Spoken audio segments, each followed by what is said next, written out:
اور رج کے روئے. چھوٹے چھوٹے بچے ماں سے پوچھیں اماں جی ابا جی نو کی ہے, کیا ہو گیا ابا جی اتنا رو رہے؟ اماں کہ پتر آڈے والد دی بس دی گل نہیں, انہوں حضور دا مدینہ یاد ہو. ہمارے بچے ہم سے سیکھیں, ان کا ذوق ہو, ان کا مزاج, یعنی میلاد شریف آئے نا, میلاد شریف تو جناب بندہ نا خود جائے, ذوق سے جا کے وہ جھنڈیاں لیتا پھرے, شوق سے وہ لائٹنگ تلاش کے لائے, ذوق سے شوق سے تلاش کر کے. یہ نہ ہو کہ میں آگ چھڑیا اتنے 5000 میں بھی دے چھڑیا, میرا بھی حصہ ملا دے, نہ اس طرح نہیں. وہ جو اچھے چاول ہوئے وہ ڈھونڈ کے لائے, وہ جو خوبصورت ترتیب ہے پکانے کی اس کو حاصل کرے. اس کی جب ساری توجہ, اس کا ذوق شوق اس کے بچے دیکھیں گے تو وہ سمجھ جائیں گے یہ کوئی خاص مسئلہ ہے. پھر یہ پیار جو ہے یہ آگے تقسیم ہوتا ہے. یہ محبت جو ہے جو بغیر تقریر کے لوگوں کے دلوں میں اتر جاتی ہے. میں نے کہا تھا باتیں زیادہ نہیں کرنی. ایک تو حضور سے پیار والہانہ ہو, اور دوسرا بات بھی والہانہ ہی ماننی ہے. ہم بڑے سیانے لوگ ہیں, ہم باقی سارے کام کر لیتے ہیں, تنخواہ بھی بغیر دعا کے لینے چلے جاتے ہیں, بغیر تعویذ کے. ہم زمینوں کی رجسٹریاں بھی بغیر دعا کے کرا لیتے ہیں, ہم سارے لین دین بغیر دعا کے کرا لیتے ہیں. لیکن اگر کوئی عالم, کوئی مبلغ, کوئی درویش کہے نا نماز پڑھا کرو تو کہتے ہیں آپ میرے لیے دعا کریں. اللہ کے بندے باقی سارے کام تو نے بغیر دعا کے کر لیے. اور بڑی تکلیف سے کہتا ہوں, جب فجر 4:15 تھی تب بھی سو رہے تھے, اور جب 5:45 ہو گئی تب بھی. اس وقت سے ہمیں ڈرنا چاہیے کہ جب لوگ 4 گولیاں کھاتے ہیں تو نیند آتی نہیں. آج اپنی نیند کو پابند کریں اللہ رسول کا. وہ جب کہیں اٹھو تو پھر اٹھو, مزاج کو سمجھو. محبوب کا جو حکم ہے وہ سب سے فوقیت رکھتا ہے, سب سے. محمود غزنوی نے نا ایک دن اتنا بڑا ہیرا منگوایا, اپنے خزانے سے رکھا. بہت سارے لوگ تنقید کرتے تھے کہ یاد سے تیرا پیار کیوں ہے زیادہ. اس نے وہ منگوایا, رکھا. ایک وزیر سے کہا یار ذرا اسے توڑ دے. وہ کہنے لگا جی میں تو توڑ دوں گا, بادشاہ سلامت پر اتنا قیمتی ہیرا ہے, خزانے کا نقصان ہوگا, کیا ضرورت ہے. تو بادشاہ کہنے لگے بالکل تو نے ٹھیک مشورہ دیا, تو سیانا بندہ ہے, تو بیٹھ. دوسرے کو بلایا, اسے توڑ دے. وہ کہنے لگا میں توڑ تو دوں گا پر اس کی چمک دمک, ہیرے کا حسن, اس کی خوبصورتی, اس کا قیمتی ہونا, بادشاہ کیا کرے گا توڑ. کہنے لگے بالکل تو بندہ ٹھیک ہے, تو جا کے بیٹھ. تیسرے کو بلایا, مشورہ دے کے چلا گیا. 7 لوگوں کو دعوت دی, صلاح دے کے چلے گئے. باری ایاز کی آ گئی, ایاز کی باری آ گئی. کہا ذرا یہ ہیرا تو توڑنا. اس نے پکڑا, تھوڑا زور سے مارا, 4 ٹکڑے کر دیے. بادشاہ کہنے لگا تیرا دماغ ٹھیک ہے نہ, قیمتی ہیرا توڑ دیا. یہ بھی کہا تو اس پر بھی اس نے یہ نہیں کہا کہ تو آپ ہی تھے, یہ نہیں. کہنے لگا غلطی ہو گئی, میں بھول گیا تھا. بادشاہ کہنے لگا او چل یار تو زیادہ ہی آگے نکل گیا ہے, توڑا کیوں؟ جب تو دیکھ رہا ہے کہ ہر بندہ مشورہ دے رہا ہے, توڑا کیوں؟ اتنا قیمتی ہیرا, یہ سارے سیانے کہہ رہے تھے نہیں توڑ, تو نے کیوں توڑا؟ ایاز اٹھے, پہلے آنکھیں کھولی, پھر آنسو پونچھے, پھر اپنے جملے مرتب کیے, ترتیب دی, اور بڑے وثوق سے درد سے کہنے لگے بادشاہ میں نے زندگی میں طے کر لیا ہے کہ جو شے ٹوٹتی ہے ٹوٹ جائے, تیرا حکم نہیں ٹوٹنا چاہیے. ہم نے یہ طے کر لیا ہے کہ بس آپ کا حکم نہیں توڑنا, باقی سب ٹوٹ جائے. سانو قید سجن دا کہنا ہے, وہ جنج رکھے ایسا اونج رہنا ہے, بس تیرا حکم.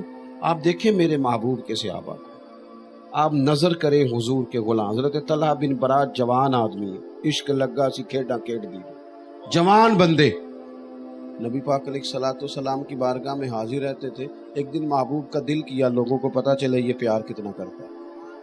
حضور نے فرمایا بڑی محبت کرتے ہو. عرض کی حضور آپ کریم ہیں. پتہ ہے حضور نے کیا فرمایا؟ بہانے نہ کریں. ہر نعت خواں, ہر خطیب, ہر مبلغ, ہر وائز کہتا ہے نا سب سے خوبصورت چہرہ نبی پاک کا ہے, تو وہ تو داڑھی والا ہے, تو داڑھی شریف والا ہے. جب اتنا سنتے ہو تو پھر سمجھتے کیوں نہیں؟ غور کرنے کا مقام ہے نا بھائی. سب سے سنا ہے نا کہ حضور نے فرمایا نماز میری آنکھوں کی ٹھنڈک ہے. کیوں نہیں غور کرتے ہم؟ طے کر لو, فیصلہ کرو. کچھ بھی نہیں ہونے لگا, کچھ بھی نہیں. بڑے بڑے دنیا دار آئے, دنیا جیتنے نہیں دیتی. آپ 99 دفعہ کسی کے کام آئیں, ایک دفعہ انکار کریں, وہ کہے گا تو نے تو کبھی پوچھا ہی نہیں. کن کے پیچھے کیا وضاحتیں دے رہے ہو, کس کو کلیئر کر رہے ہو؟ چھوڑ دو, فقط اپنے اللہ رسول کی بارگاہ میں آ جاؤ. چھوڑ دو, تھک گئے ہم لوگ, بے حال ہو گئے. لیکن کہاں کوئی جیتا ہے؟ کریکٹر بدلے, حال وہی رہا. کل دادا بیچارہ بھی وہی کر رہا تھا, پھر بیٹا بھی وہی کر رہا ہے, آج پوتا بھی وہی کر رہا ہے. اس لیے نکلے, اپنے آپ کو سمیٹے. زندگی میں اتنا الجھاؤ پیدا کر لیا ہم نے کہ وہ اب تو لوگ جسمانی طور پر نہیں تھکے ہوئے, اب تو لوگ ذہنی طور پر تھکے ہوئے. الجھی باتیں, الجھے خیالات. میرے اعلیٰ حضرت فرماتے ہیں ٹھوکریں کھاتے پھروگے ان کے در پہ آ پڑو. ٹھوکریں کھاتے پھروگے, ٹھوکریں کھاتے پھروگے ان کے در پہ آ پڑو. قافلہ تو اے رضا اول گیا آخر گیا, یہاں آ جاؤ. بس میری بات مکمل ہو گئی. نبی کریم علیہ السلام نے فرمایا طلحہ پیار کرتے ہو نا؟ حضور بڑا. فرمایا جاؤ اپنے باپ کی گردن کاٹ کے لاؤ. انہوں نے آخیا حضور پھر میں جاؤں, میں پھر چلا جے. حضور پھر واقعہ ہی فرمایا گردن کاٹ کے لاؤ. 1 منٹ نہیں لگایا, دوڑ پڑے, سر پٹ دوڑے. محبوب نے فرمایا جاؤ پکڑ کے لاؤ. انہیں پکڑ کے لایا گیا تو کریم فرمانے لگے بس یہ کچھ چیز ہی دکھانی تھی. فرمایا میں کوئی رشتے توڑنے نہیں آیا, میں تو رشتے جوڑنے کے لیے آیا ہوں. لیکن یہ ثابت کرنا تھا کہ کیفیات قلبی ہیں کیا. اپنے دل کی واردات پر توجہ کریں. تھوڑا سا نا ماحول, محفلوں میں بھی نعتیں ہونی چاہیے لیکن اکیلے بیٹھ کے بھی نعت پڑھیں.